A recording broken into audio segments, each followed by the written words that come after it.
சொத்து குவிப்பு வழக்கில் 3 ஆண்டு சிறை தண்டனையை எதிர்த்த பொன்முடி வழக்கில் தண்டனையை நிறுத்தி வைக்க உச்சநீதிமன்றம் மறுப்பு தெரிவித்திருக்கிறது. சொத்து குவிப்பு வழக்கில் பொன்முடிக்கு விதிக்கப்பட்ட தண்டனையை இடைக்காலமாக நிறுத்தி வைக்க உச்சநீதிமன்றம் மறுப்பு தெரிவித்திருக்கிறது. அதை அண்மை செய்தியாக பார்த்து வருகிறோம்.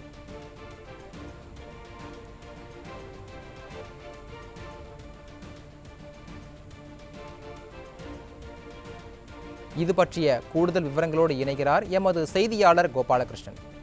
கோபாலகிருஷ்ணன், வணக்கம். உங்களுடைய விவரங்கள்.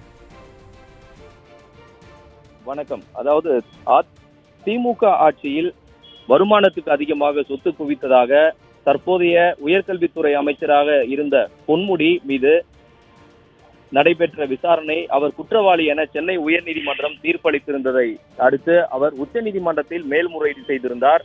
குறிப்பாக சொத்து குவிப்பு வழக்கில் வழங்கப்பட்ட தண்டனையை எதிர்த்து பொன்முடி இந்த மேல்முறையீட்டு மனுவை உச்சநீதிமன்றத்தில் தாக்கல் செய்திருந்தார். அந்த மனுவின் விசாரணை தான் இன்று நீதிபதி அபய் எஸ்.ஓ தலைமையிலான அமர்வில் விசாரணைக்கு வந்தது. வழக்கில் இந்த 4 வாரத்தில் லஞ்ச ஒழிப்புத்துறை பதிலளிக்க நோட்டீஸ் அனுப்பி இருக்கிறது. அதுவரை சரணடைவதிலிருந்து விலக்கு அவருக்கு தொடரும் என்றும் உச்சநீதிமன்றம் தெரிவித்திருக்கிறது. இந்த வழக்கில் தண்டனையை இடைக்காலமாக நிறுத்தி வைக்க அமைச்சர் பொன்முடி தரப்பில் கோரிக்கை வைத்திருந்த நிலையில் முதலில் லஞ்ச ஒழிப்புத்துறை இது தொடர்பாக இந்த 4 வாரங்களுக்குள் பதில் அளிக்கட்டும், அதன் பின்னர் தான் மற்ற விவகாரங்கள் குறித்து முடிவு செய்ய முடியும் என உச்சநீதிமன்றம் திட்டவட்டமாக தெரிவித்திருக்கிறது.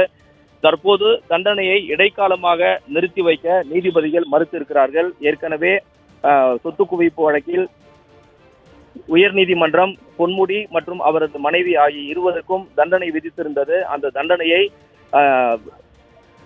எதிர்த்துதான் தற்போது உச்சநீதிமன்றத்தில் பொன்முடி மேல்முறையீடு செய்திருந்தார். தற்போது அந்த மேல்முறையீடு வழக்கில் உச்சநீதிமன்றம் பொன்முடி வைத்த கோரிக்கையை ஏற்க மறுத்திருக்கிறது. குறிப்பாக இந்த தண்டனையை நிறுத்தி வைக்க அவர் கேட்டிருந்தார். அந்த தண்டனையை நிறுத்தி வைக்க உச்சநீதிமன்றம் தற்போது மறுத்து உள்ளது.